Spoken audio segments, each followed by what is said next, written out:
everyone, and welcome. We're very pleased that you've joined us for our 2023 John Eleen Annual Lecture in Global Labor. Thank you for coming. I'm Luann Good-Gingrich. I'm the Director of the Global Labor Research Center. And to bring words of welcome this evening and also to remind us of our responsibility to care for each other and the land where we are guests, I turn the screen to Ravi DaCosta. Ravi is the Associate Dean of Research and Graduate Studies in the Faculty of Liberal Arts and Professional Studies at York. Ravi. Thank you very much, Luann, and good evening to you all. I would like to begin by acknowledging the land from which I'm joining the event this evening. As many of you are joining from other territories, I encourage you to consider those lands and the nations that have looked after them and continue to care for them. At York University, we recognise that many Indigenous nations have long-standing relationships with the territories upon which our campuses are located, relationships that long precede the establishment of the university. York acknowledges its presence on the traditional territory of many Indigenous nations. The area known as Tkaronto has been taken care of by the Anishinaabe Nation, the Haudenosaunee Confederacy, and the Huron-Wendat. It's now home to many First Nation, Inuit, and Métis communities. We acknowledge the current treaty holders, the Mississauga of the Credit First Nation. This territory is subject of the Dish with One Spoon Wampum Belt Covenant, an agreement to peaceably share and care for the Great Lakes region. Thank you. It's also my great pleasure to welcome you all this evening on behalf of the faculty and the university to the 2023 John Eleen Lecture in Global Labor.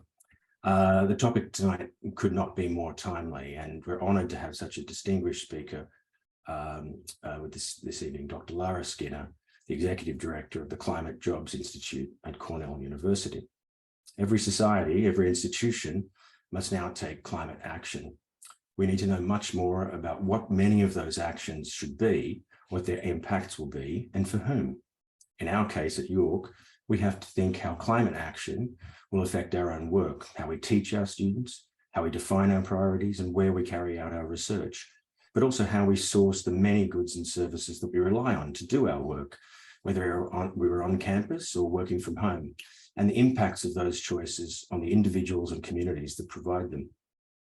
I believe Nathi is going to be providing a proper introduction to our lecturer, but I'm delighted to welcome you tonight and look forward to the lecture and the discussion this evening. I must also acknowledge and celebrate the Global Labor Research Centre, which over now a decade has become one of the most important research communities in the university. The centre is the host of several major funded programs of research on issues of work and labour in relation to gender, to migration and citizenship, decolonisation, amongst others. The GLRC, as we call it, also runs a rich and diverse series of seminars and symposia, not least an annual graduate research conference that provides students from many institutions an opportunity to present and share their work. I especially want to thank the director, Luann Good-Gingrich, and the coordinator, Hajar Mawali, for their exceptional and imaginative leadership of the centre. As many of you know, this is Luann's last year in the role. We very soon hope to announce a new director.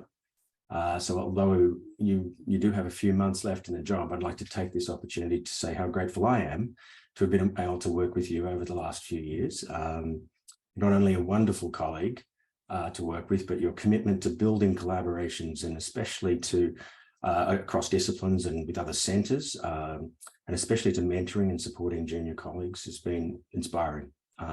Thank you very much, Luann, and thank you all for coming. Thank you so much, Ravi. I also want to recognize a number of people who've made this event possible. And I also will recognize Hajar Mawali, as Ravi has done, the coordinator of the GLRC. You've all corresponded with her in one way or another because she is the person behind the GLRC email address and the registration link for this and all other GLRC events. And she has also been central to planning this event. So thank you very much, Hajar, for your dedicated work. I'd also like to acknowledge and thank our co-sponsors for this event, the Ontario Federation of Labour, Unifor, LAUNA, Ontario Provincial District Council, the Cavalluzzo Labor and Employment Law Firm, and Goldblatt Partners. And we're very grateful for the support that we've received. And now I'd like to turn to Ann Thompson. Ann is the wife of the late John Eleen, and her generous donations make it possible for the GLRC to host this annual lecture. She'll say a few words about the history and the importance of the John Eleen Lecture in global labor. And we're so pleased that you joined us today, and I turn it over to you. Thank you very much indeed. So yes, I'm going to say a few words about how this started, and then perhaps give you an overview of John's his life, but it'll be very quick. So basically, when my husband died, he was a labor activist all of his life till his last breath. And he had quite a large collection of labor books and so on. So I thought, you know, I wonder if York University, being a graduate of York, if they might like some of his labor books for this new GLRC place that they were opening. So I called them and they came down and we spent some time together. They took some books away and then I said, I'd like to make a memorial donation in his name. So I did that and I thought, right, I'll commit for a few years. So that was lovely. Thank you very much. I appreciate it.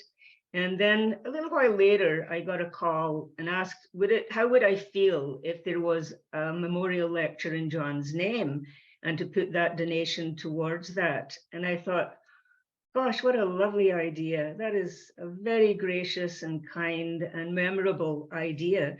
So that's how it happened.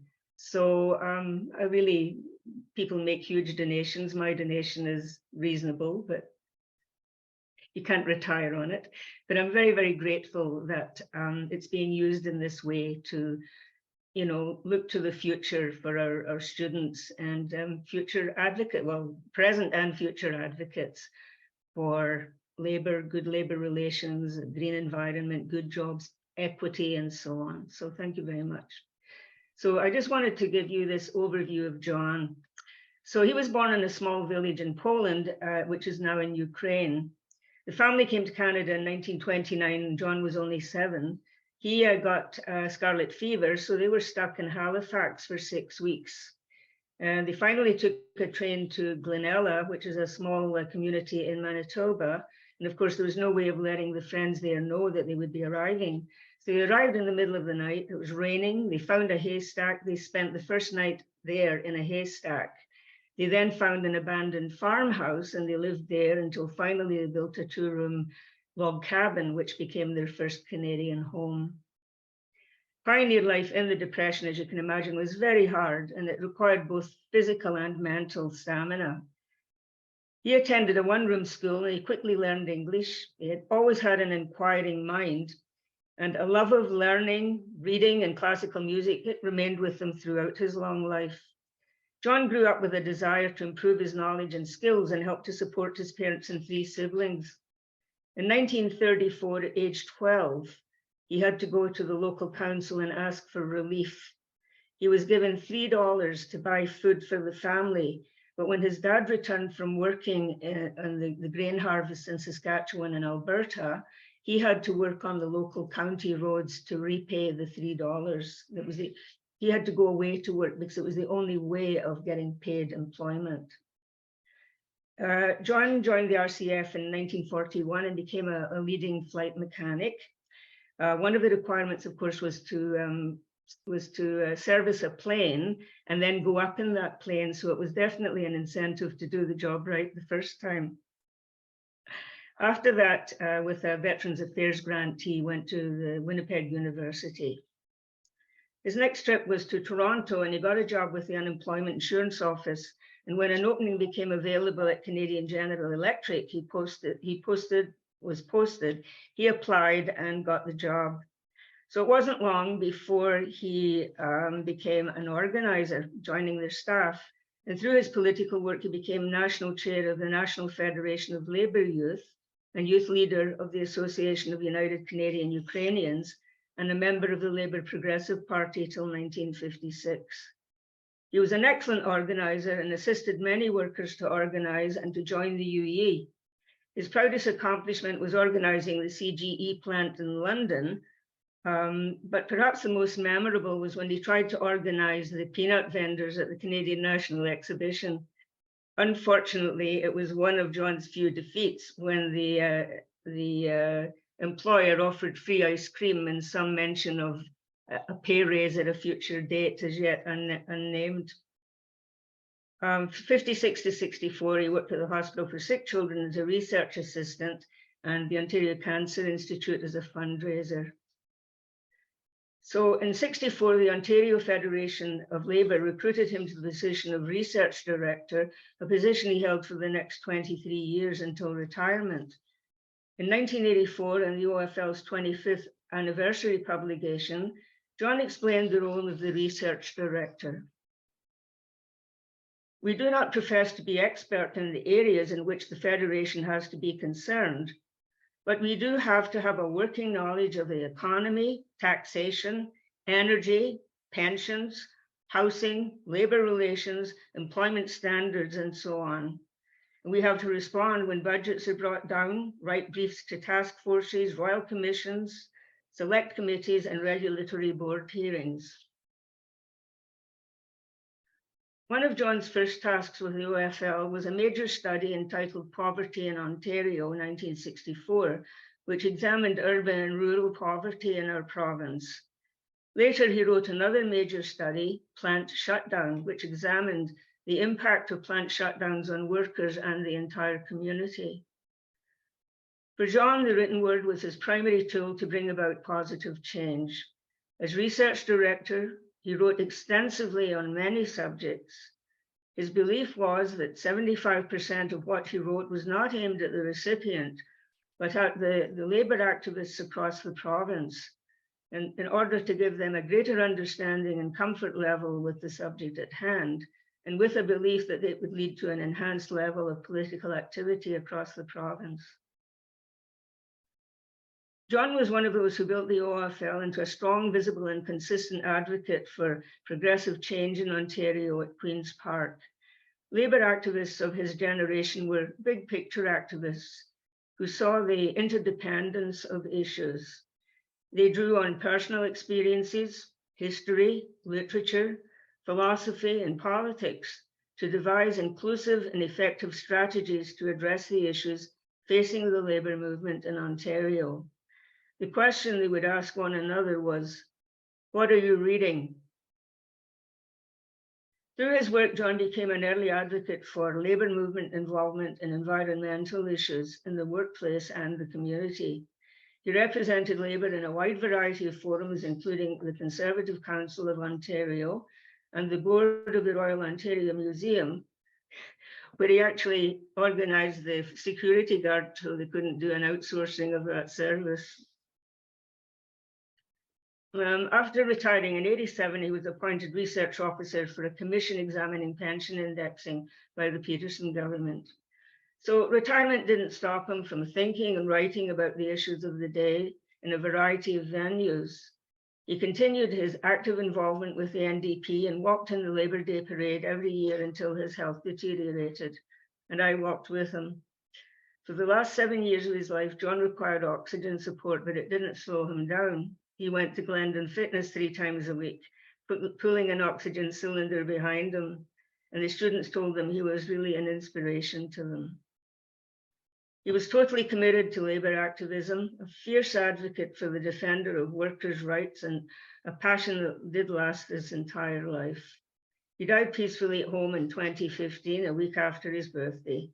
And as we said, his collection of labour books were accepted by the GLRC, and his papers went to the Ontario Archives.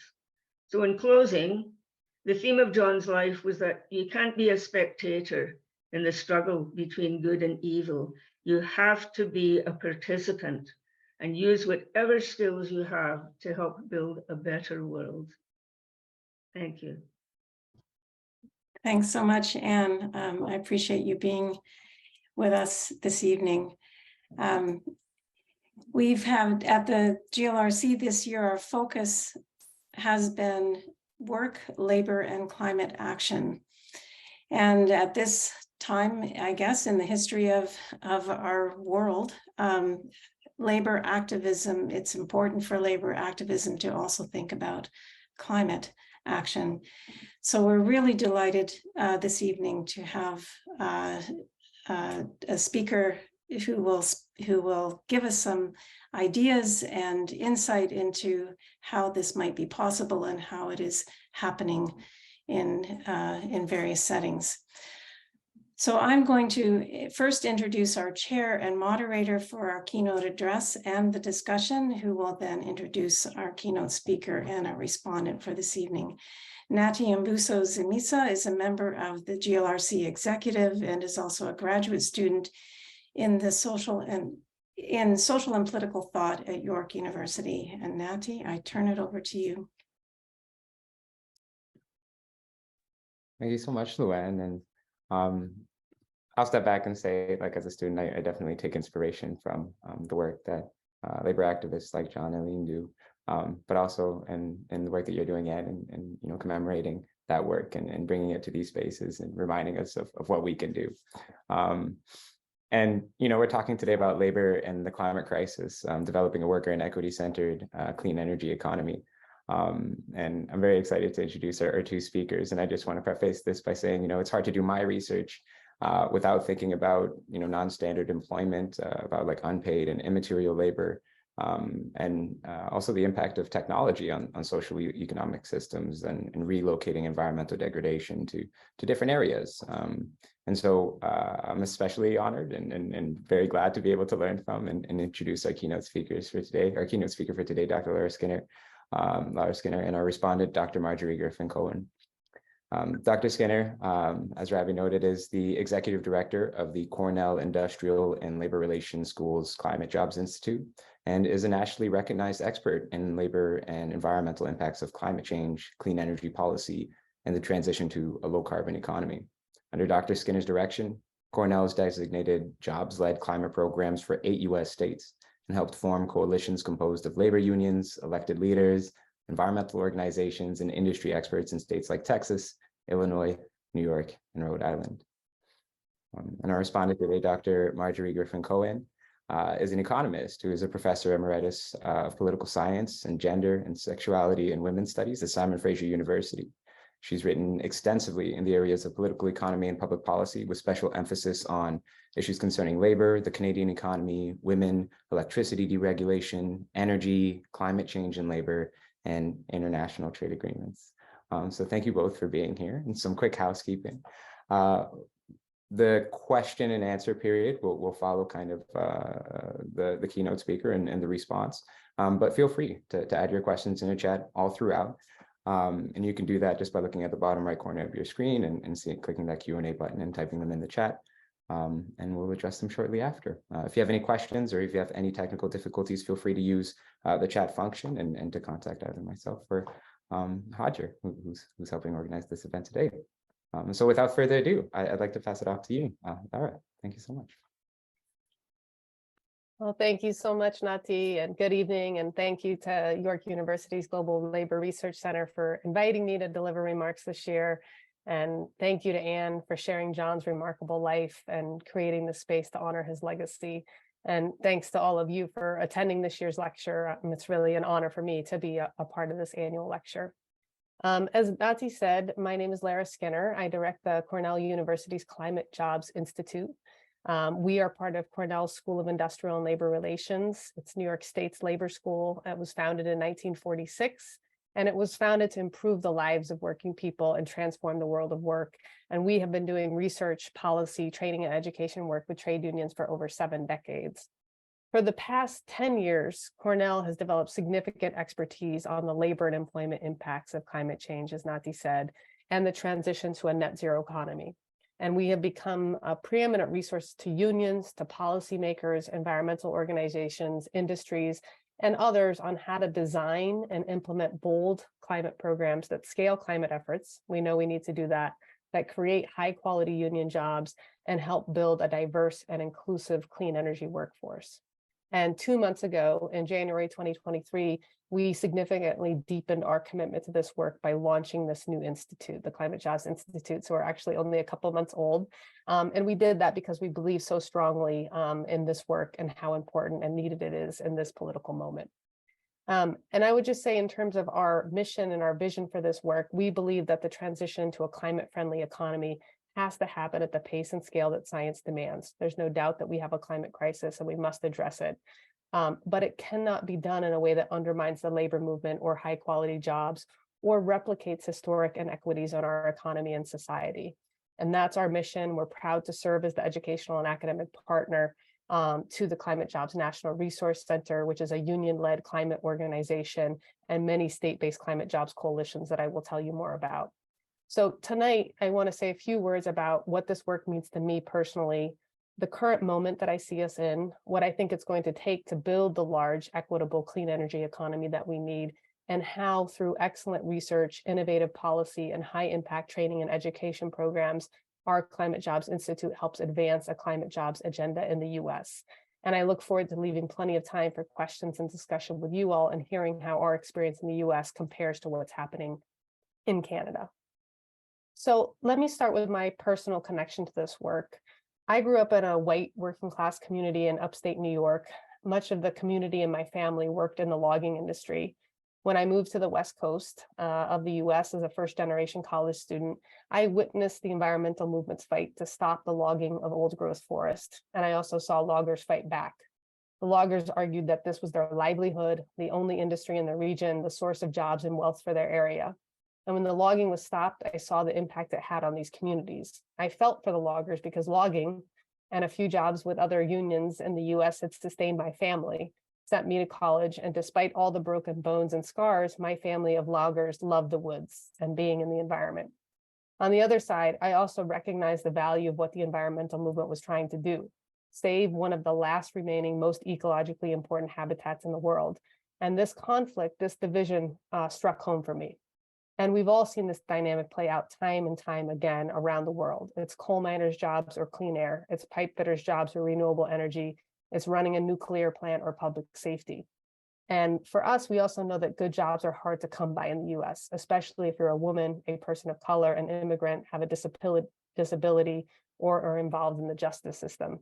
And in the US, much of the social safety net is tied to employment. If you lose your job, you can lose your health care, retirement benefits, and the roof over your head.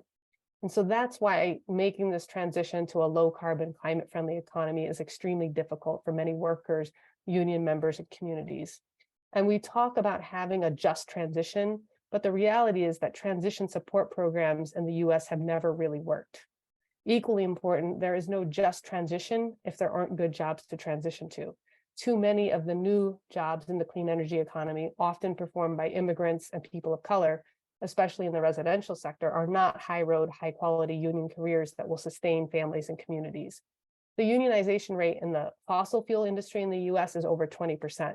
The unionization rate in the solar and wind sectors is less than 10%.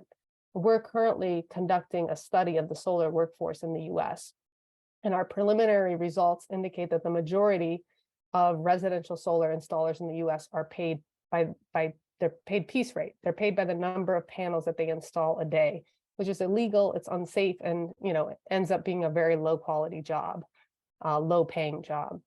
And the US and many other countries have gone through a number of historic transitions. Think about the loss of the steel industry, logging, manufacturing jobs, many other sectors. However, I would say that arguably none of these transitions have been as far-reaching and disruptive as the transition to deal with the climate crisis. Addressing the climate crisis will require a fundamental shift in the way we produce and consume products. It will cause change and disruption in every part of our economy: buildings, energy, transportation, agriculture, industry, manufacturing, and more. So it was my personal experience understanding the importance of a good job, my commitment to working people in the labor movement, and my appreciation of a healthy environment that led me to this work. And what became very clear is that addressing climate change could create enormous opportunities for working people, but only if the labor movement, if trade unions were at the table and leading on developing solutions.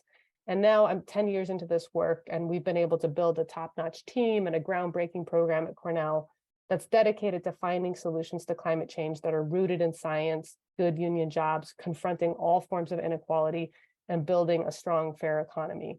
And our institute has helped the labor movement, legislators, the environmental movement, and industry leaders navigate this historic transition. And I'll tell you more about that work in a little bit. So that's my personal connection to this work. Now I want to say a few words about how I sort of see the current moment as it relates to labor, climate, and equity work. On the climate front, as many of you know, the crisis worsens. Nearly every day, a new climate-fueled extreme event strikes, causing loss of life, negatively impacting public health, damaging people's homes as well as key infrastructure, and taking a huge economic toll as families, communities, countries try to recover and rebuild. In the last year, there's been horrific flooding in Pakistan, Puerto Rico, the Philippines, Brazil. Some of you will know that Alaska and the western coast of Canada were battered by a massive typhoon in September. It was a storm that was big enough to stretch all the way from Canada to Texas that caused widespread flooding and damage along the coastline.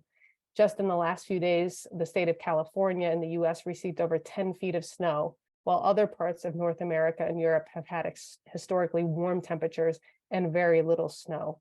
Places that still should be in the midst of winter are seeing spring budding happening. Now, we're seeing that there's not enough snow to ski. There's not enough cold temperatures to ice skate in regions where these are winter traditions. And I would say all of this is connected. It's really simple. We've warmed the planet, warmer air holds more moisture, and that moisture comes down as rain and precipitation eventually. And then the other extreme we're seeing is higher temperatures and more prolonged and intense drought. So we're getting both ends of this. Around the world, we continue to see record-breaking temperatures in China, Europe, Canada, many regions of the US, just to name a few places. Indeed, much of the whole northern hemisphere has faced extreme heat and drought conditions this past summer and fall, and in many places, wildfires as well. And climate scientists recently found that one of the largest glaciers in the world, the Thwaites Glacier in West Antarctica, is melting much faster than they predicted because of rising air and water temperatures.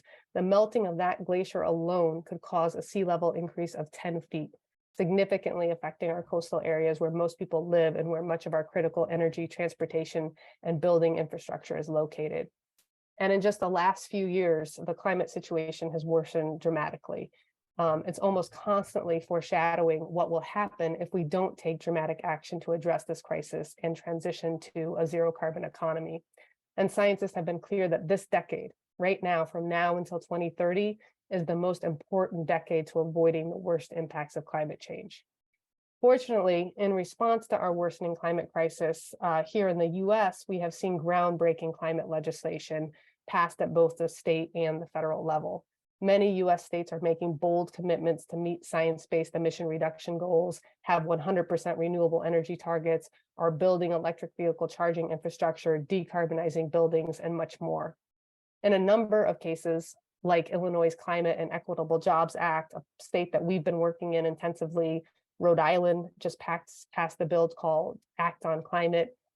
Union-led climate jobs coalitions in those places that we have helped set up have been pivotal to developing and passing climate legislation that is good for the climate, but also protects and supports workers and communities, making sure that new jobs are high quality, family and community sustaining jobs, and that the new clean energy workforce provides jobs to frontline communities of color who need them most. On top of the significant new climate legislation that we're seeing at the state level in the US now has the Inflation Reduction Act, and surely many of you have heard of. Despite its name, we believe it's the most significant piece of climate legislation that the US has ever passed. It's also the closest we've seen to wholesale industrial policy in many, many years in the US. Excuse me. At least $369 billion will go to a variety of clean energy activities, including solar, onshore and offshore wind, energy efficiency, geothermal, clean energy manufacturing, clean hydrogen, advanced nuclear, sustainable aviation fuels, and much more. The Inflation Reduction Act is meant to accelerate investment in clean energy activities and jumpstart many of the emerging technologies that we're going to need to decarbonize hard to abate sectors like aviation, heavy-duty transport, and key industrial activities like concrete and steel making. The Inflation Reduction Act also provides large incentives to projects that commit to creating good jobs by paying prevailing wage and requiring union apprenticeship utilization. They also provide greater incentivization for projects that use domestically manufactured components and products, so sort of a Buy America approach. And it also provides further incentivization and tax breaks for projects that are located in frontline communities that have been most impacted by climate change, pollution, historic inequities, or the transition away from fossil fuels. So if a project is using union labor, paying prevailing wage, is using US-made products and is located in a frontline community, it can receive a 50% tax break, which is a significant tax break and significant incentive for these projects. I think it's also important to note that the Inflation Reduction Act represents an important shift in climate policy in the US. Climate policy isn't just about reducing emissions and scaling solar and wind work. It's about focusing on activities that will create the most jobs, create good family and community sustaining jobs, strengthen the US economy, and make it more fair and more inclusive. If workers and communities are left behind as we try to address climate change, I don't think we will build the public support and action that we need to take on climate change. People have to see how building a new clean energy economy improves their lives, expands their access to jobs, increases their pay and benefits, protects and supports existing good jobs, lowers utility, electric, and gas bills, expands economic prosperity, and makes our communities healthier. In this way, the climate jobs movement that we have been building in the US has helped change the public narrative around climate change. Our frame has been that we have two major crises, not one, two: the climate crisis and a crisis of inequality of income, wealth, race, and gender. And one of the best ways to address historic levels of inequality that we're facing is to protect and grow high quality union jobs and ensure that clean energy jobs and investments target the communities that need them most. So now that we have good, strong climate policy on the books in many states and at the federal level in the US, really the hard work begins for us. And we're asking ourselves, how do we actually implement these aspirational climate, jobs, and equity goals? And to meet these targets, we have to massively update and transform our current infrastructure and economies. And it's a tremendous amount of work that needs to be done. And I want to give you a sense of the scale of work that we need to do and give you a couple of examples from the US. We need to retrofit 130 million buildings in the US. That means that we need to be retrofitting 3 to 4 million homes and buildings a year, every year from now until 2050. Instead, we're currently retrofitting about 100 to 200,000 buildings a year, and not at the depth of energy efficiency that's needed to really reduce energy consumption. We need to build 2,000 gigawatts of solar and wind. We're currently building about 20 to 40 gigawatts per year. In fact, solar and wind installers continues to be the fastest growing jobs in the country in the US, but we need to be installing about 100 gigawatts of solar and wind per year to meet science-based targets. So we're installing about 20 gigawatts a year. We should be at 100 gigawatts a year. We need to install 30 million electric vehicle charging stations by 2040. We need to convert nearly 500,000 school buses to electric, and currently less than 3% of that fleet is electric. We also know that we need to produce about 99 billion kilograms of hydrogen by 2050. That's the equivalent to nearly twice the amount of diesel fuel that is consumed in the US every year. And we have virtually no commercial scale green hydrogen production up and running yet. Meanwhile, siting and permitting solar and wind projects in the US and around the world is a major challenge. In the US, we have thousands of solar and wind projects that are awaiting approval, and many take 5 to 6 years to get approved. So as you can see, addressing climate change is a historic challenge and a historic transition. It requires a major overhaul of all parts of our economy. This is a tremendous amount of work, and it means that we need to figure out how to implement our climate plans as quickly as possible, get the Inflation Reduction Act money to states and cities, and then out to projects as quickly as possible. And just as important, we have to make this transition in a way that people see and feel how it will benefit them through good jobs, a fair economy, and healthier communities. For far too long, climate policy has had a myopic focus on reducing emissions, even as those emissions reductions were made on the backs of workers and communities. We now have the opportunity to build on the momentum of the Inflation Reduction Act and use the $369 billion in it to massively scale climate work to avoid the worst impacts of climate change, maximize high quality union job creation and economic development, and make sure those who need these jobs the most get them, frontline low-income communities of color. I have no doubt that to accomplish this, to move from ambition to action, will take powerful coalitions and movements on the ground in cities and states that are committed to tackling climate change, reversing inequality, and building the big, equitable, clean energy economy that we need. Luckily, that's what's been happening around the US as the labor movement has come together to build climate jobs coalitions and advance a positive, proactive, pro-union vision and agenda for tackling climate change. We have helped coalitions of unions in many US states develop their own vision for tackling climate change and building a strong, equitable, and resilient clean energy economy. And union-led climate jobs coalitions now exist in 8 US states and some very big states, and I'll talk more about that. So now I want to switch gears a bit and tell you about the work we do at Cornell and how it helps build union-led climate jobs agendas and coalitions.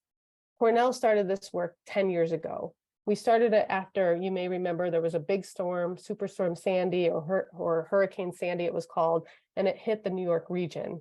And that's when we realized that working people, especially workers of color, are hurt first and worst by climate change. We also realized that it isn't enough for labor to respond to what policymakers, the environmental movement, and others are proposing to do to address climate change. We decided that if we're going to build a clean energy economy that reverses inequality, creates good union jobs, and develops solutions that are effective, labor needs to develop and advance its own vision for how to tackle climate change and do this transition.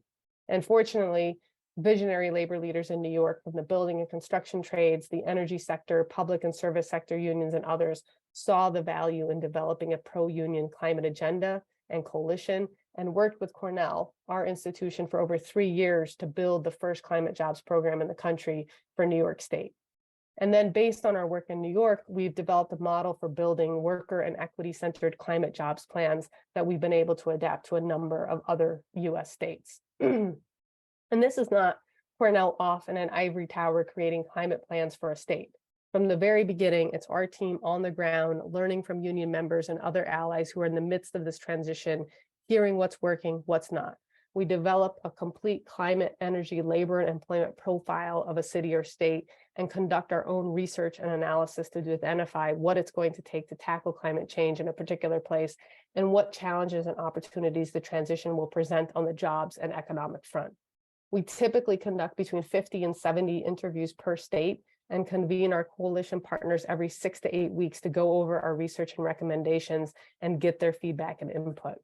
Based on this highly iterative research, policy, training, and education process, we use all of the info we collect and generate to develop the climate jobs recommendations and plans for a city and state. And we're really looking to hit that sweet spot of 1, the most emissions reduction, 2, the most union job creation, and 3, what will help build an equitable, diverse, and inclusive economy. And in the end, our reports are a blueprint for how cities and states can meet their climate goals while also ensuring they are creating high-quality union jobs that reverse inequality and build a more equitable economy. And when I finish my remarks, I'll share some of the reports that we've developed in the chat for the webinar. So then, based on this process and the original plan that we developed for New York State, we've now worked with union coalitions in Rhode Island, Texas, Maine, Illinois, New York, Massachusetts, and Washington to produce 8 climate jobs plans. And I'll show you again what some of these plans look like a little bit later. So let me say a few words about what I think makes this work different and why I think it's been more effective. First, we do really good, relevant work that helps us develop deep, trusting relationships with unions and other partners. All of our work, our research, our training and education work, our policy proposals are rooted in those relationships. People's experience on the ground shapes our work, and then our work helps shape, hopefully improve what's happening on the ground. Our partnerships are powerful because coalitions take our climate jobs programs and policy recommendations and then run campaigns around them and win the recommendations. Second, the multidimensional, highly iterative process that we run is typically a labor-only process. We had done a lot of bridge building work between unions and environmental organizations, but recognized that this transition is tough for unions. It's just really tough, and unions face unique challenges and opportunities in making this transition to a net zero economy. And we decided that unions needed their own space to assess these challenges and opportunities and develop their own plans to address the climate crisis and build a stronger, more equitable economy. The third thing we do is, in addition to this being a labor-only process for the most part, we prioritize having building trades and energy unions in our work and coalitions. Rightfully so, building trades and energy unions are very concerned about how this transition will affect their current membership and the future of their industries. And we want to make sure that we're centering those concerns. These unions also have tremendous experience and expertise about what it will take to make this transition that we rely on. And then the fourth thing that makes our approach different is that we develop a very concrete, forward-looking proposal. While many others are focused on what needs to be shut down, we're focused on what needs to be built to get to a zero carbon economy. Many environmental organizations and climate policies have focused on reducing emissions by a certain percentage by a certain date. These science-based targets are important and they guide our work. We use these targets to develop our recommendations and focus on what needs to be built. So we take those targets and then we say, what needs to be built? How much will it cost? How will we pay for it? How many jobs will it create? How can we make sure that these jobs are going to be high quality union jobs? And how can we expand equitable access to these jobs for frontline communities of color? And then finally, we're very focused on how to do climate work at scale. Unfortunately, too many climate programs are small scale, incentive-based, and voluntary. It's a neoliberal market-based approach to dealing with climate change. Let me give you a couple of examples. Less than 12% of power in the US is produced from renewable energy. Only 2% of cars in the US are electric. Less than 1% of buildings in the US are net zero. And we need to produce 2 to 3 times as much electricity as we currently are. And our grid needs to be 3 to 5 times larger. That gives you a sense of what we've done and how much more we need to do. And that's not good enough for the climate, and it's not good enough for creating a lot of good new jobs at scale. And it often means that only those who can afford to install renewable energy or energy efficiency get to do it. It's still a very elite activity. Our recommendations are innovative in that they figure out how to truly scale climate jobs and equity work. Having a vision and strategy to go big on climate change allows us to scale and bundle the work, which creates more opportunities to include labor and equity standards on these projects. It can also open up opportunities for this work to be done in the communities that need it most. Many aspects of climate work, retrofitting your home, adding renewable power, owning an electric vehicle, can lower costs for families and improve their quality of life. Unfortunately, because of cost, too many of these activities are limited to wealthier families. And that has to change if we want to address climate change, create millions of good jobs, and truly reverse inequality. So after we design climate jobs plans, our partner that I mentioned in the beginning, the Climate Jobs National Resource Center, a union-led organization, comes in to help these newly launched coalitions run campaigns to win the climate jobs recommendations in the states that we worked with and help develop these recommendations. And then we provide ongoing research and policy support to the states, and we design training and education programs to make sure that union and community members have the knowledge, confidence, and motivation they need to be engaged in these climate jobs campaigns.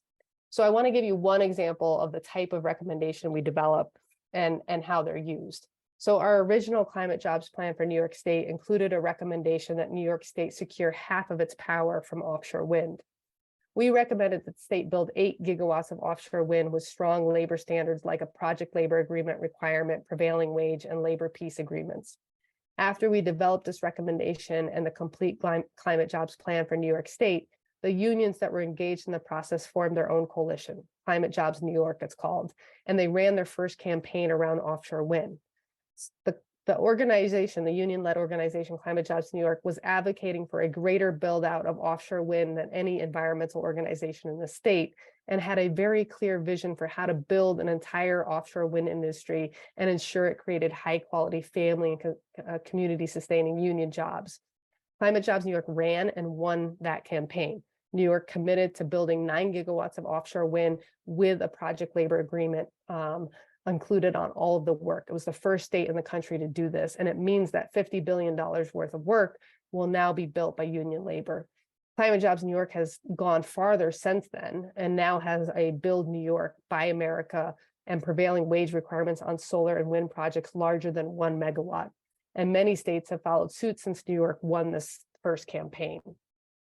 This is just one example of what we can achieve when labor is leading on climate, when labor has a clear, proactive vision for tackling climate change, creating high-quality union jobs, and addressing equity, and builds a broad coalition to run campaigns to win that vision. We've made a lot of progress towards building a big, equitable, unionized clean energy economy, in large part because climate jobs coalitions have cropped up around the country in the US and are advancing this agenda. Yet, we still have a long way to go. This work must continue and accelerate for the next 3 decades. That's how long it's going to take to build the climate-friendly economy we need, and that's how long we have, according to climate science. So let me end by saying why we established the Climate Jobs Institute at Cornell University and the work we will do and the plans we have to deepen and expand our work. Our mission is to guide the US's transition to a strong, equitable, and resilient clean energy economy that tackles the climate crisis, creates high-quality union careers, confronts race and gender inequality, and builds a diverse and inclusive workforce. And let me give you a few examples of the work that we're doing and will do more of in the coming years. As I mentioned earlier, we're currently conducting a study of working conditions in the New York State and Texas solar industries. Our study is the first to survey solar workers themselves instead of talking to solar developers or employers and taking them at their word. This allows us to better understand how many people are working in the solar industry, where they live, pay scales and employment structure, demographics, and more. And as I mentioned earlier, the preliminary results from that survey show that the majority of solar installers, particularly in the residential sector, are paid piece rate. They're paid by the number of panels that they're installing per day. We plan to expand this initial solar study to an annual study of the US clean energy workforce, looking at all parts of the clean energy economy, and then conducting similar studies in other states and at the national level. And as I said at the beginning, there is no just transition if there are not good jobs to transition to. And so that's a big part of what we're trying to understand, is what are the conditions in these new sectors and how do we make sure that they're better. We're also doing detailed jobs mapping that identifies how various climate policies and programs will lead to job losses and gains, and the impact on particular unions and economic sectors. And this will allow policymakers, unions, and communities to plan for the future. We're currently doing that for building decarbonization. We want to understand every worker who's currently working in fossil fuel infrastructure connected to buildings. And then as there is a transition to decarbonize buildings, what will that mean? Is there a transferable skills that lead into these new jobs? What are these new jobs? How many jobs are we talking about? What are the skills that you need? And what can that transition look like? We're developing a new area of work focused on clean energy, workforce development, and equity. Our expertise in jobs mapping and our relationships with unions and other partners allow us to be a hub for identifying the best practices for workforce development. So we will be releasing a report this spring that highlights 3 case studies of successful direct entry pre-apprenticeship programs in New York, San Francisco, and Chicago that recruit women, people of color, and justice-involved individuals, and how best to scale these types of programs to build the diverse, inclusive, unionized clean energy workforce that we need. We also provide training and education programs to help union leaders and members, community members, and others get engaged and active in building an equitable unionized clean energy economy. We've trained thousands of members on climate change, offshore wind, utility scale geothermal networks, building decarbonization, and many other topics.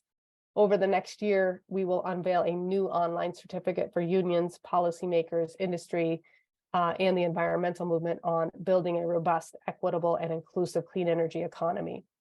And then a growing thread in our work, in the work that we do, is how we tackle climate change in a way that intentionally closes the racial wealth gap.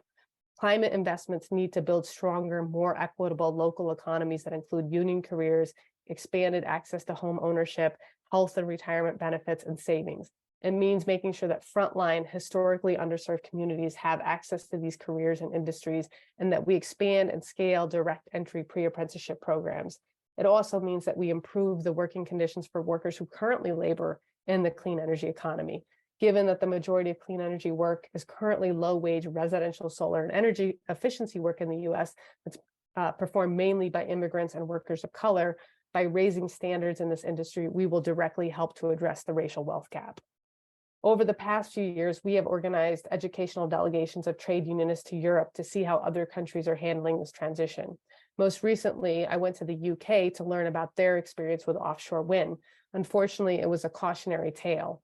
And we will be writing case studies to explain how other countries have handled their transitions, what it has meant for workers and communities, and what we can learn from their experiences. So I want to end by saying that for so long, climate action in the US and around the world has been stalled. The work has been too little, too late, and workers and communities were often left behind. Good union jobs have been eliminated as fossil fuel industries is phased out, and too many new clean energy jobs are much lower paying, lower quality, and less unionized than current fossil fuel sector jobs. State-based, union-led climate jobs coalitions in the US are helping to turn this around. They're showing a new path forward, and we're seeing this vision reflected in new programs like the Inflation Reduction Act. And this new worker and equity-centered approach is important to truly addressing climate change at scale. It's also important for building public support to tackle climate change and make this transition. And finally, it's important to ensuring that we use this transition to build the fair, inclusive economy that we need that addresses historic inequities and prioritizes frontline communities of color. So I want to thank you for having me tonight. Thanks again to the Global Labor Research Center for organizing this important annual lecture series. And I look forward to your questions and remarks. Thank you. Thank you so much, Lara. I think I saw Anne mouthing thank you. And there were some questions in the chat, and I also had some questions myself as you were speaking. But we're going to save those for that Q&A period. So folks, please do bring in your questions. And I am eager to pass it off to Dr. Marjorie Cohen. Please, thank you. Thanks so very much. I very much enjoyed hearing about these efforts in the United States. And I certainly agree with the notion that whatever we're doing, it needs to be ramped up very, very fast, that we've responded too little too late as a whole nation. Our economies are quite different here in Canada, and we're very, very much a resource-based economy. So our problems are a little different about how we have to go about labor. So I'm going to talk a little bit about that. We've had a big push in Canada. First of all, let me just say I am on the West Coast in Vancouver, so I'm on the land of the Musqueam, Squamish, and Tsleil-Waututh nations. And I also do want to thank the Global Labor Research Center for organizing this. It's a very good opportunity that we rarely have a chance to talk about across the nation, and all the space that we have here. It's a hard thing to do. We had a big push from trade unions early on in Canada to green work and to have a just transition. And this was initiated by Blue Green Canada, which is a historical society. And the focus was primarily on work in the primary sectors, in the resource sectors of the economy, but also somewhat in the secondary sectors. And also, York University had a longstanding research collaboration with trade unions on climate change initiatives. And I was involved in 2 of these. So they were going on for a long time. And through one of them, I did a book on climate change and gender in rich countries. So that's why I'm going to focus on issues of diversity here. But I so sympathize with your notion that transition jobs in the United States haven't worked. In the past, this hasn't worked. This hasn't worked in Canada either. And a week ago, the federal government here came out with its Sustainable Jobs Plan. This was late on a Friday afternoon in February, and it received very little attention. But notable was the switch from using the phrase just transition to sustainable jobs. And I think it was because the previous term had such negative implications for people because it didn't happen. And most notably, when we had the first free trade agreement with the United States, they were going to have a just transition. It just didn't happen. Also, Alberta doesn't like that's our resource, mostly oil producing province. It doesn't like the term just transition because it doesn't want to transition at all. So I'm not quite sure why this term has changed, but the important point is it's have. But the interesting thing about the paper is that it says a sustainable job means any job that is compatible with Canada's path to net zero emissions and a climate resilient future. And the Blue Green Canada report in 2023 says a similar kind of thing. The just transition is an opportunity to reshape the Canadian economy, but in a manner that advances broader economic, social, and environmental objectives. I think this is very good approach. And I do think we have to take these very, very seriously and try to think about what it would entail. Usually it isn't spelled out at all. And the focus remains almost exclusively on greening existing jobs or creating new jobs in the green energy sector. So I think we need a lot more focus on the necessity for change and ideas at how the economy itself has to change. And what do governments usually want from economy? They want two things. They want it to grow and they want it to be productive. And these are the measures that now inform economic decision making. But how they're understood, I think really, really needs to change, because now the most productive sectors of the economy are primarily considered to be those related to resources, energy, mining, and forests. This is in Canada. And manufacturing, finance, and high technologies. These are the champion sectors for growth, and they receive almost all the government attention for massive subsidies and attention in budgets, economic forecasts, and so on. They get the tax breaks, the direct subsidies, the zoning considerations. There are also sectors that represent a very small proportion of the labor force. I mean, a really small proportion, like 10%. But especially important are those sectors that get the most attention from governments here that focus on export. And in Canada, these are primary products mainly dealing with oil, gas, mining, with mining in the leads. And then we have trucks, autos, aluminum, metal, index significance. So these are the most important things. So what we are producing here isn't really for people's use here, it's for exports. But it's these sectors that are seen as providing through taxes the dollars the government needs for spending on services to meet people's needs.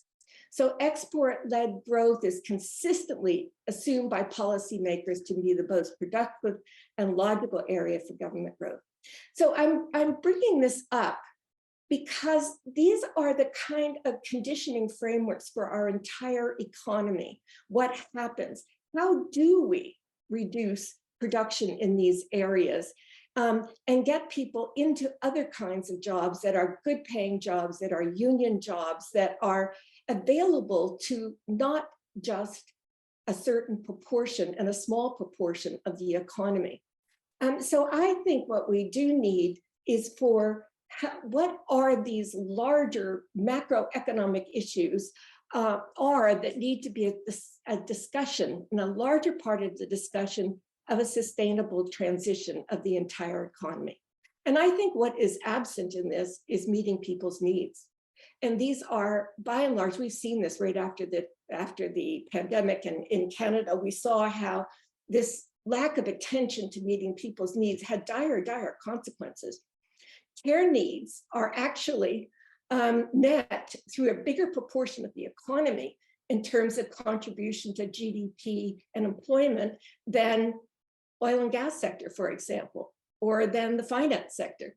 So it's important that we think of these as parts of the economy that can be expanded, because they are clean jobs by and large, except for the hospital sectors. The addition of these jobs to economic activity is cleaner than any other kind of work you're going to be able to do. I'm not denying that we have to shift away from the kind of production that we do now. In Canada, by the way, we have primarily, 60% of our electricity is through hydro. So we, in that sense, we're cleaner than other kinds of than most other countries. But that is unusual. We have many, many other areas of transportation that need to occur. Particularly, we have to get rid of the kind of production that is occurring in the oil sands. It's very destructive. And that's the kind of jobs where we do have to transition workers, but it's not happening that way. We're increasing our oil exports, we're increasing our oil production. So what we need to do is to shift from the usual objective to green the existing economy through transforming to cleaner materials. That has to happen, but we have to add to that. And I think equity issues have to be brought into the mix. That is to make the jobs in these sectors open to all those who are now largely excluded. These are Indigenous people, women, and others that are excluded from the primary and secondary sectors of the economy. As I said, the primary and manufacturing sectors represent a small proportion of the labor force, and the biggest part is in services. Growth and services need to be rethought as contributing not only to productivity and economic growth, but also to a cleaner economy. And let me give you one example of that. Like in Quebec, we had an expansion of daycare there, and it was largely bolstered by the fact that one economist did a study of what it meant for the economy when you had inexpensive daycare available to women. And what he showed was that actually there was enormous amount of economic growth. And by the way, these are clean jobs aside from the usual messiness of children, but nevertheless, these are clean jobs in the grand scheme of things. But it led to more women in the labor force, and it greatly increased the economic activity in Quebec. So this led to a scale up nationally because it made economic sense. And we can make these arguments in other sectors, although usually the kind of work that's necessary to argue for it hasn't been done. So I guess my main point is that growth in care services and growth in green jobs and will contribute less to greenhouse gas emissions than jobs usually associated with infrastructure spending. And the exception of this, of course, is in the hospital sector, because that is a sector that has problems with climate change things. But we do need to transition from brown to green jobs. This is a necessity, but not a sufficient step. And it can't be just a green nudge, which does little to either prevent climate disaster or to meet people's needs. I mean, so what worries me now is that corporations, after they have initially been stridently resisting any notion of climate change, have shifted their approach to actively positioning themselves as the primary agents for government policy conditions for remediation. And I do think this has to change. It has to go to workers and it has to go to communities.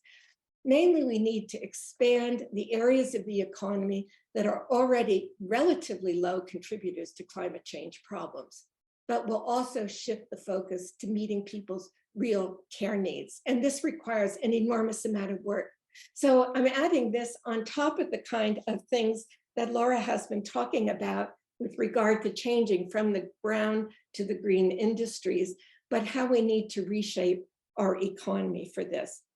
And if I have one, if I can start out with one question for Lara, is how do you see people who are not now in the primary resource sectors, how do you see them, like females, First Nations, and others, how do you see them getting into these male-dominated industries? That's just one question, even as they become green industries.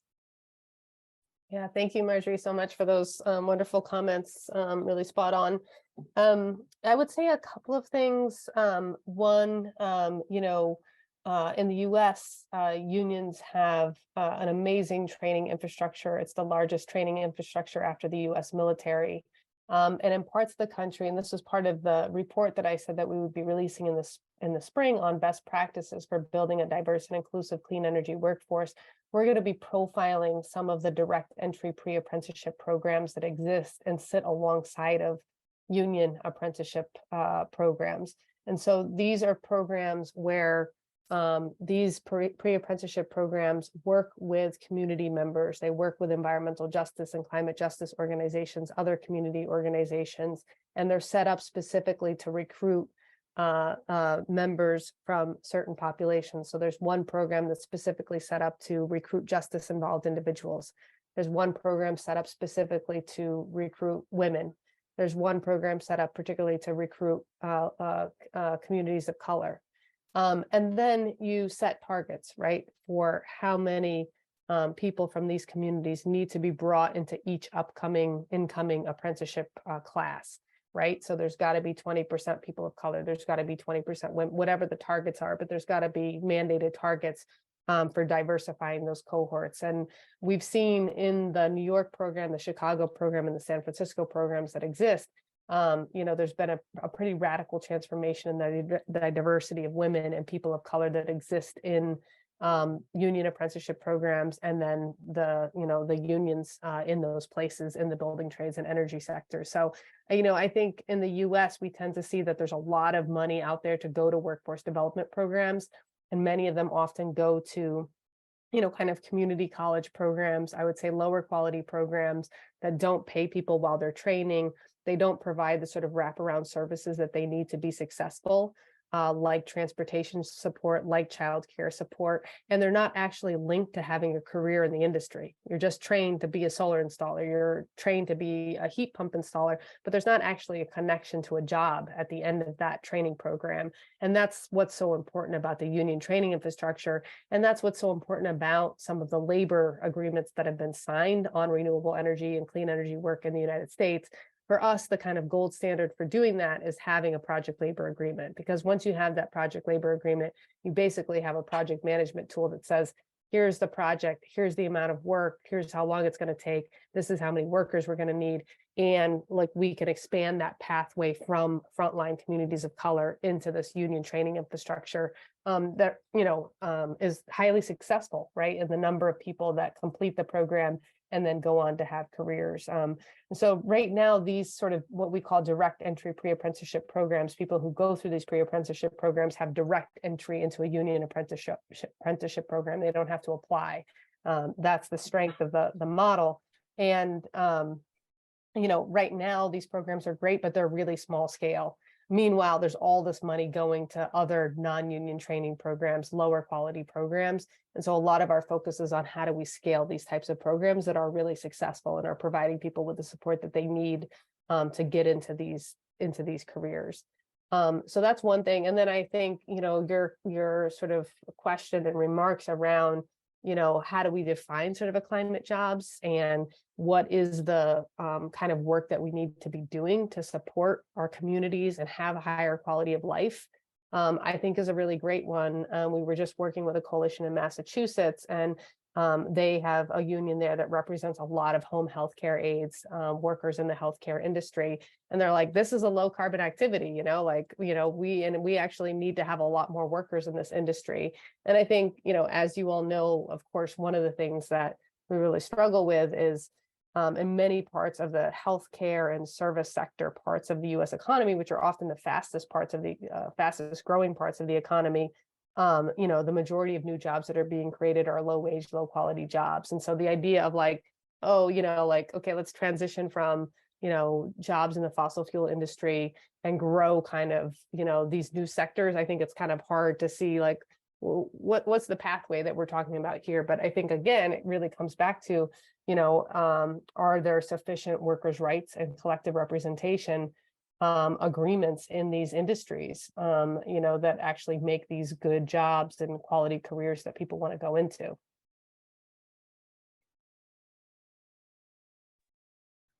Thanks. Thank you so much. And we're gonna move on to the Q&A session. And there's quite a few questions in the chat, so thank you so much, folks. And I'll start with Stuart's question. And it reads, addressing climate change has been analogized to the mobilization during World War II. And while that mobilization did meet the moment, in retrospect, there are many downsides. Labor was set back as many union workers left the workforce for the military, which had no unions, and were replaced by unorganized workers. Unions were also co-opted to drop demands for the sake of the war effort. In addition, the war effort ignored environmental impacts. As a result, it created huge amounts of toxic waste that we're still dealing with 3/4 of a century later. How do we keep decarbonization from making these same mistakes due to a single-minded focus? And maybe I'll go through the questions all throughout, and then we'll have some responses to them. Herman asked, what is the relationship between your projects and private employers? And is there an effort to move towards government ownership and planning of new forms of production and service provisions? And he asks, they ask in the context of, it seems as if the projects accept current forms of private ownership of key economic sectors and relies on private profitability as driving what needs to be a transformed economy. And then John Peters asked, Lara, this is an excellent talk, really informative, really inspiring. I'm wondering if you could talk a bit more about the key labor policies that many of the climate jobs coalitions have been pushing for, prevailing wages, project labor agreements, local hire, apprenticeship programs, and pre-apprenticeship programs. I think you did touch on these just in a moment. And so we have some of these in Canada, but they're not widespread.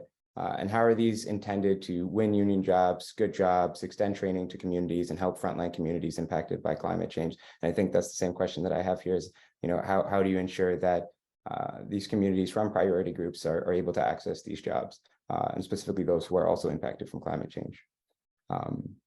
And how climate jobs coalitions are trying to win this politically. Sorry, just building on this, especially with many Republican and many Democratic-led state government officials traditionally opposed to unions.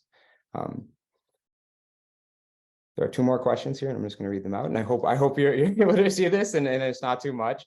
But these are really, really great questions, and some of the questions that I was going to ask. So I'm hoping this is okay. But Vinny says great and learned a lot.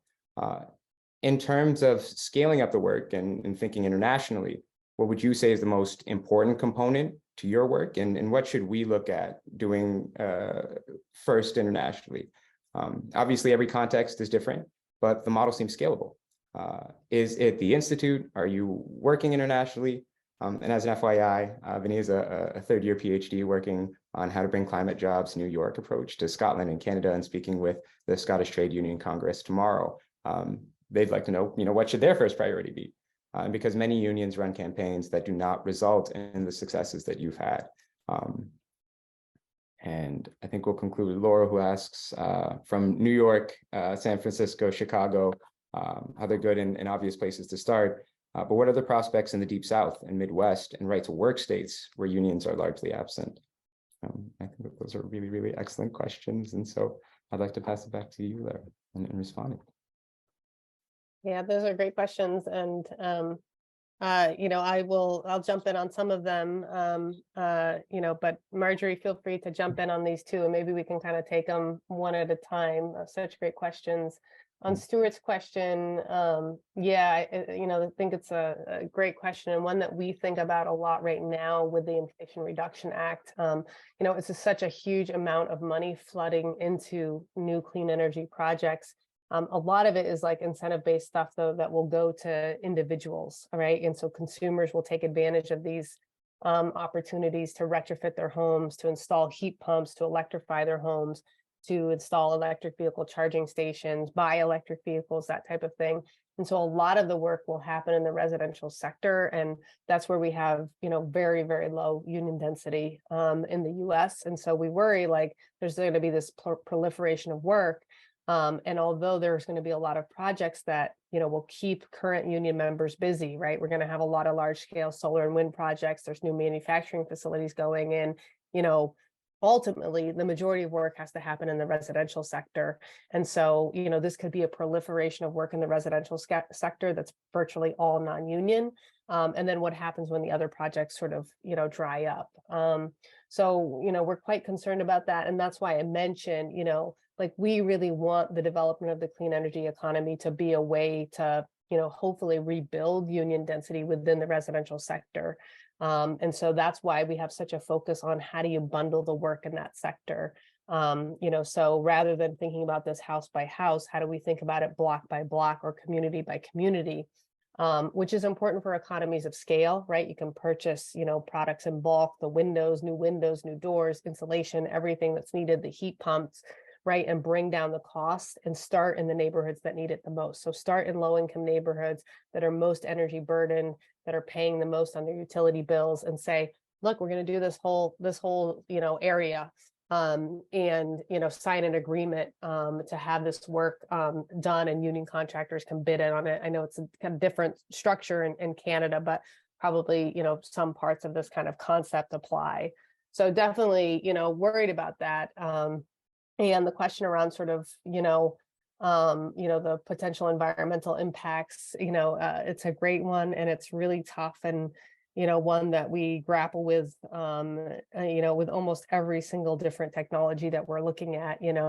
We know that we're going to need to have power from the sun and from the wind, and we're working, hard on offshore wind right now. And there's a lot of opposition. There's a lot of concern about the environmental impact, how marine ecosystems, how right whales will be impacted by this.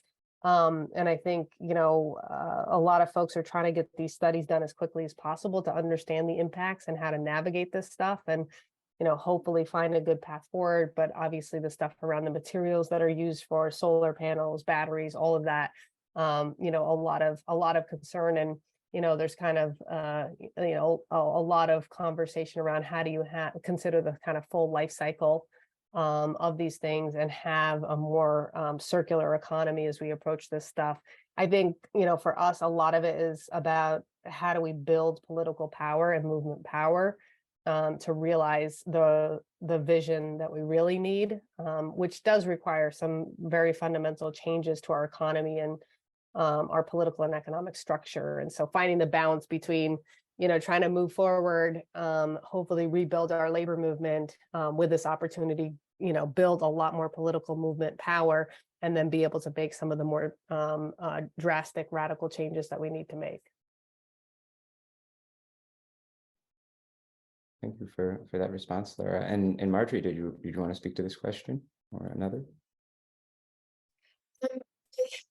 I have a little limited knowledge on actual projects and some of these project labor agreements, and they can be incredibly successful. I was involved with one in British Columbia, but it basically the main problem is that these are usually one-off kind of things. They're hard to get off the ground. When you get them off, they can work very well.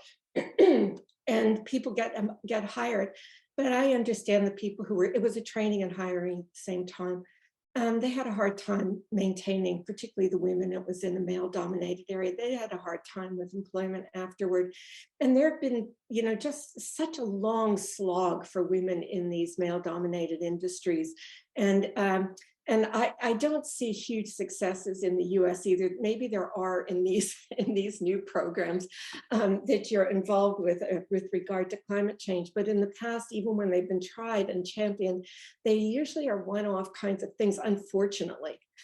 So then governments change and there's less interest in it, and all these kind of normal things that are part of our lives that are quite disappointing happen. But it's a very divided workforce. I found in the primary sector that racial integration was easier than gender integration. So that's probably something very well known everywhere.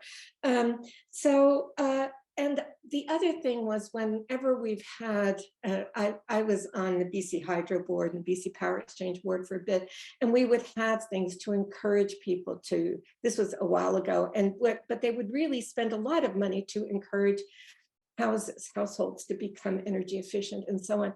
But by and large, it was private contractors, it was individuals, it was not a collective workforce in a kind of way that you could see it being integrated in any kind of way with people who are not normally part of it. So I think the issue, that Lara talked about around building political power is absolutely crucial. And then that also does require a tremendous amount of thinking around employment standards. That actually helps a lot with building trade unions. So when you have employment standards and labor laws that really disadvantage different kinds of groups working together, then it doesn't happen. So that's extremely important. And I know we've had great problems with that here. Well, and thank you so much. And I think some of the points that you raised, Marjorie, touch on John's question around, how we can talk about how climate jobs coalitions could try to win this politically, but the question may be like how climate jobs coalitions could be here or function or operate in Canada. But I'd like to flip this question over to Lara and ask, how are climate jobs coalitions winning these campaigns in Republican states or Democratic-led states that are traditionally opposed to unions? Yeah, good question. Yeah, I think, there's a lot of different levels to it. I mean, we mostly are focused on, Democratic-led states. Oops, sorry. That's why we have been working in states like Massachusetts and Michigan and New York and Maryland. These are states that are controlled by the Democratic Party at the governorship level, at the state level, and at the assembly level. So it's like they're kind of blue trifectas, as we call them. So we certainly have been trying to kind of prove this model in the places where we have the most success and power to be able to do it. But it happens through a variety of ways. In some cases, unions are running corporate campaigns. In that way, us working in a variety of different states has really helped, because it's the same companies that are doing this work in all of the different states. And so the union coalitions in all of the states are able to come together and say, what sort of agreement, what sort of strategy are you using, what's working, how do we come together and apply, joint pressure on these companies. So some of it is just like straight up corporate campaigns, just targeting the companies and doing what needs to be done to hopefully bring them to the table and reach an agreement. A lot of it is through the legislature, and building off of working with allies that are union supporters. I think in places like Texas, obviously a pretty hostile state to unions. The strategy there was at the city and county level. So even at the state level, it's very conservative, very Republican. You actually have some very progressive, mayors, city councils, county level governments that you can work with and sort of say what sort of, community workforce agreements or project labor agreements or prevailing wage agreements can you use to improve the quality of this work. Obviously, having the standards at the federal level through the Inflation Reduction Act. So if the money is coming from the federal level, as long as the state accepts the money or the city accepts the money, then it's going to come with some of those prevailing wage requirements. So they get applied even if the state isn't supportive of it. So a number of different ways that we're trying to run these campaigns and win these types of agreements. Thank you. And I think you also touched on some pieces around Laurel's question around the prospects and areas where unions are potentially largely absent and how these campaigns might work in those spaces. And I'm going to be cognizant of time, and I think I'm going to potentially limit this to one last question, if that's okay. And it's going to be Vinny's. The question is, again, like, what would you say is the most important component to doing your work, and what should be sought when looking at doing this work internationally? And again, like scaling this work, I think scalability was a constant theme in the work that you're doing, and also when looking at like those apprenticeship programs and some of the challenges around that, and how do you scale those programs, and again, get communities or equity-based communities involved. And so, yeah, is it the Institute? Is it the work that's happening like internationally? Where do you see the pathways for scaling this work internationally? Yeah, I mean, I would say, I think the kind of breakthrough moment for us, because we've been doing this work for a long time, but really the breakthrough in New York is that we convened a sort of labor-only space. And that's not always the way it works. In Rhode Island, the coalition was a coalition of unions, environmental organizations, legislators from the state from the very beginning. But in most of the places, it's a union-only space. And, it feels a little bit strange, right, to be creating a union-only space to do this work when so much of this is about being able to partner with other movements, the environmental and climate justice movement, indigenous groups, others. But as I said before, I think the challenges and opportunities for labor are so unique, and the threat of job loss so significant, that it is really important for labor to have that space to say, what does this transition mean for us? What really are the challenges and opportunities, and how might we work through these?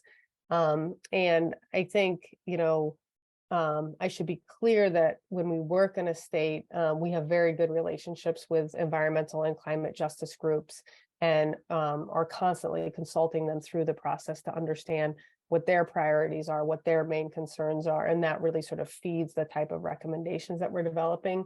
But I think ultimately for unions to have that space and then to be able to develop their own vision and plan, to have that blueprint, this is where we're going.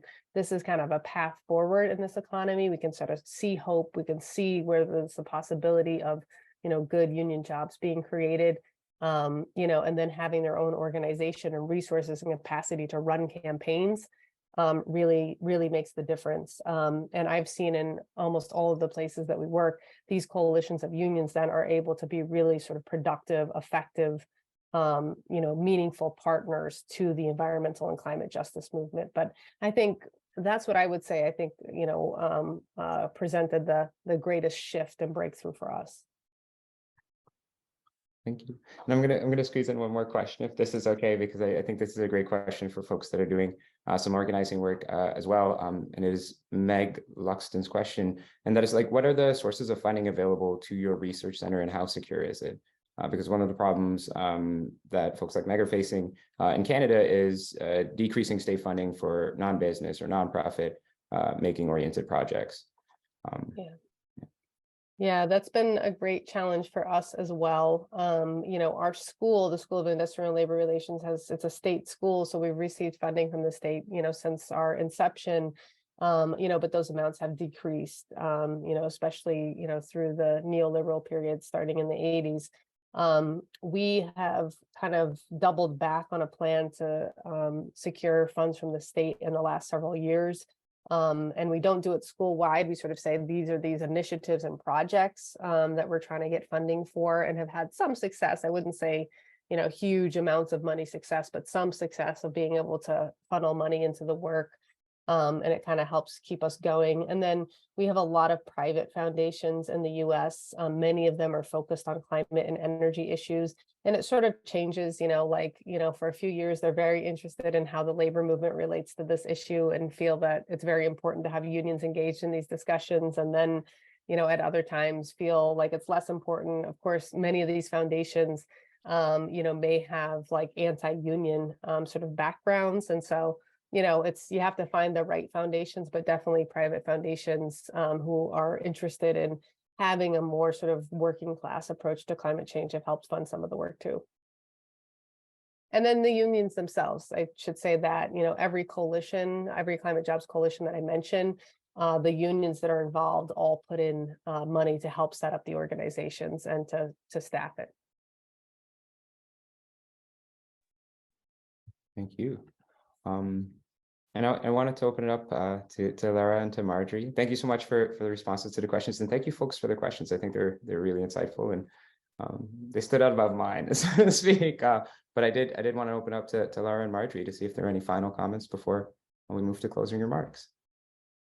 I would just say, thank you to all of you. Well, I would just say thank you, and also just to say that I don't think we have anything on that scale here that I know of within a university. There may be, but I don't think so. Mostly ours is research-based, not oriented toward project as that is, which is really quite terrific. Yeah. I would like to say thank you as well. Again, this was an immense learning experience for me, but also I think the roadmap that the Climate Jobs Institute has like really developed and is working towards is like something like aspirational, and that's like achievable, and we can see something tangible. As a student, again, looking for areas of where we can put our energy, where we can put our knowledge, and where we can put our efforts. So thank you both so much again for taking the time to speak to us and to field our questions and to speak about labor in the climate crisis. And for folks who are tuning in, you can please check out the GLRC website. This is where we're going to be hosting the recording of today's meeting. And thank you so much for attending the 2023 John Eleen lecture. We hope to see you all next year, and thanks again. Cheers and take care.